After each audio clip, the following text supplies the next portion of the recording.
आखिर क्यों अचानक चाइना ने अपने रेगिस्तान में 12 लाख खरगोश छोड़ दिए?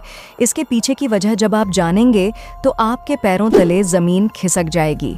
चाइना दोस्तों, अपने अजीबोगरीब कामों के लिए पूरी दुनिया में जाना जाता है, फिर चाहे वह धरती पर अपना खुद का सूरज बनाना हो और या फिर सांपों की खेती करना।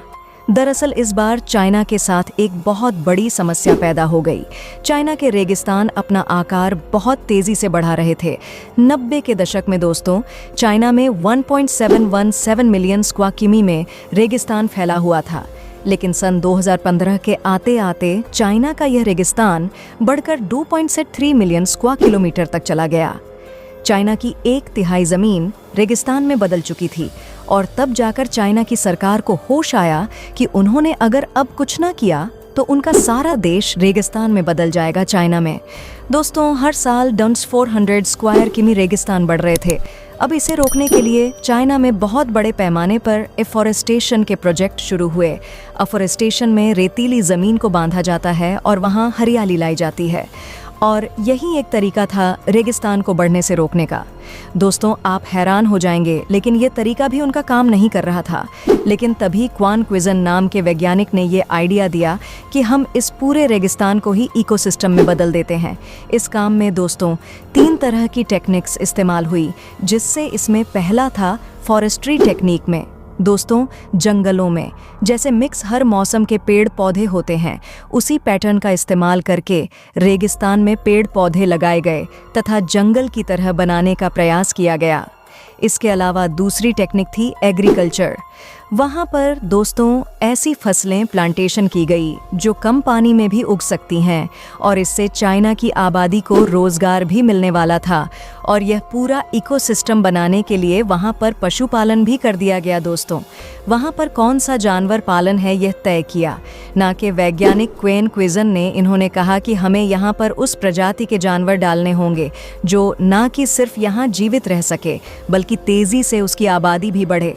ये जानवर दोस्तों उन्होंने फ्रांस से चुना, जो कि एक खास किस्म का रैबिट था, और इस रैबिट का नाम था रेक्स हेयर। जो यहाँ खेतीबाड़ी करने वाले किसान थे वही रेक्स हेयर रैबिट का पशुपालन कर रहे थे। रेक्स रैबिट की दोस्तों एक खासियत ये है कि यह घास की जड़ों को तलाश है। इसे ज़मीन की मिट्टी की गहराई में खुदाई करनी होती है और इसीलिए यह सुरंग बनाता है। बाकी जानवरों के मुकाबले इस खरगोश की ब्रीडिंग की गति दोस्तों 25 गुना ज्यादा होती है। एक साल में मादा रेक्स सेयर 40 बच्चे दे सकती है। दोस्तों इन रैबिट्स ने पूरी जमीन को खोद डाला। खोदने से दरअसल मिट्टी में इम्प्रूवमेंट आ गई, क्योंकि नीचे की मिट्टी ऊपर आ गई और ऊपर की मिट्टी नीचे चली गई। अब घास की जड़ें वो रैबिट खाते थे और उन्हीं के मल से घास की सीड फैलती चली गई और वहाँ घास उगने लग गई। वो इलाके जो पहले रेत से भरे पड़े थे वो सभी ग्रीन होते जा रहे थे। दोस्तों पहले चाइना के रेगिस्तान में सिर्फ 3% एरिया पर ही पेड़ पौधे झाड़ियाँ थीं, लेकिन अब इन रैबिट्स की वजह से 86% से ज़्यादा के रेत वाले एरियाज पर ग्रीनरी आ चुकी है। वहाँ पेड़ पौधे फल फूल रहे हैं, और जितना जल्दी ये फैले उतना ही जल्दी चाइना का रेगिस्तान एक उपजाऊ ज़मीन में बदलता जाएगा। और चाइना ने कुछ इस तरह से एक नया इकोसिस्टम तैयार करने का प्लान बना लिया। दोस्तों जिन किसानों को कहा गया था कि वह यहाँ एग्रीकल्चर करें, पशुपालन करें, तो उनकी आमदनी में भी वहाँ काम करने की वजह से इजाफा हुआ है। दरअसल ये रैबिट्स जब मरते हैं तो इनके मांस भी महंगे बिकते हैं।